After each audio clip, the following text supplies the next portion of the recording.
लेकिन सत्य को प्रमाणित करने के लिए एक साक्षी चाहिए, और वो साक्षी स्वयं जटिल बुद्धि का ही एक भाग है। जब जटिल बुद्धि अस्थायी है तो उसका साक्ष्य भी सत्य को प्रमाणित नहीं कर सकता। इसलिए सत्य केवल जटिल बुद्धि द्वारा निर्मित एक मानसिक संरचना थी जिसका कोई वास्तविक अस्तित्व नहीं है। जो कुछ था वो कभी था ही नहीं। अब इस पूरे विश्लेषण के बाद केवल यही निष्कर्ष निकलता है कि सत्य कभी अस्तित्व में था ही नहीं। जो कुछ भी अस्तित्व कहा जाता था वो केवल जटिल बुद्धि की अस्थायी स्मृति थी। मनुष्य का संपूर्ण अस्तित्व केवल एक स्मृति था, मात्र था। इसीलिए अब ये कहा जा सकता है कि जो कुछ था वो कभी था ही नहीं।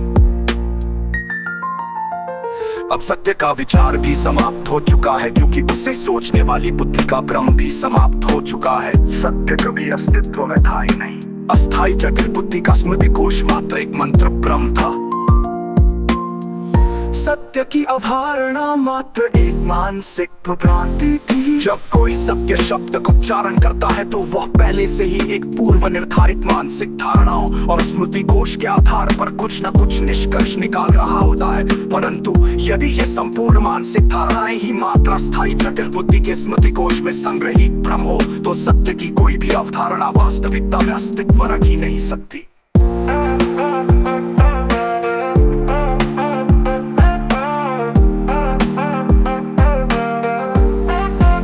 सत्य को अस्तित्व देने के लिए एक प्रेक्षक की आवश्यकता होती है, लेकिन यदि प्रेक्षक स्वयं ही अस्थायी जटिल बुद्धि का भ्रम हो तो सत्य का अस्तित्व स्वतः ही समाप्त हो जाता है। जिसे अतीत में सत्य माना गया वो वास्तव में सिर्फ बुद्धि के परतों में संचित स्मृति कोश का परिणाम था। इंसान कभी कुछ भी नहीं था। जो कुछ भी आज तक अस्तित्व कहा गया वो वास्तव में एक श्रृंखला थी। मस्तिष्कीय प्रक्रिया, स्मृति संग्रह, अनुभव की व्याख्या। इस संपूर्ण प्रक्रिया का कोई भी तत्व वास्तविकता में स्थायी नहीं। इंसान कभी कुछ भी नहीं था। जो शरीर समझा गया वो तत्वों का अस्थायी संयोजन मात्र था। जो आत्मा समझी गई वो मन की कल्पना मात्र थी। जो चेतना समझी गई वो अस्थायी विद्युत संकेतों और न्यूरॉन गतिविधियों का भ्रम मात्र थी। इसलिए इंसान न तो कभी अस्तित्व में था न ही कभी कुछ था।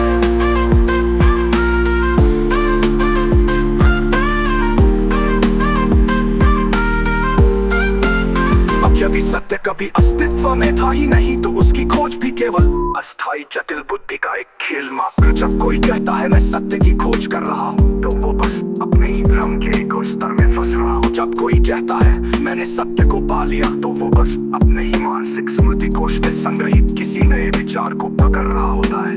जब कोई कहता है सत्य ये है तो वो हम मात्र एक शब्द संरचना को वास्तविकता मानने की भूल कर रहा होता है।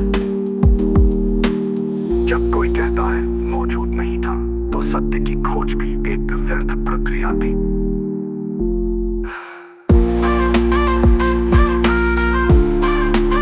अस्थायी जटिल बुद्धि का स्मृति कोश का मंत्र ब्रह्म, लेकिन सत्य को प्रमाणित करने के लिए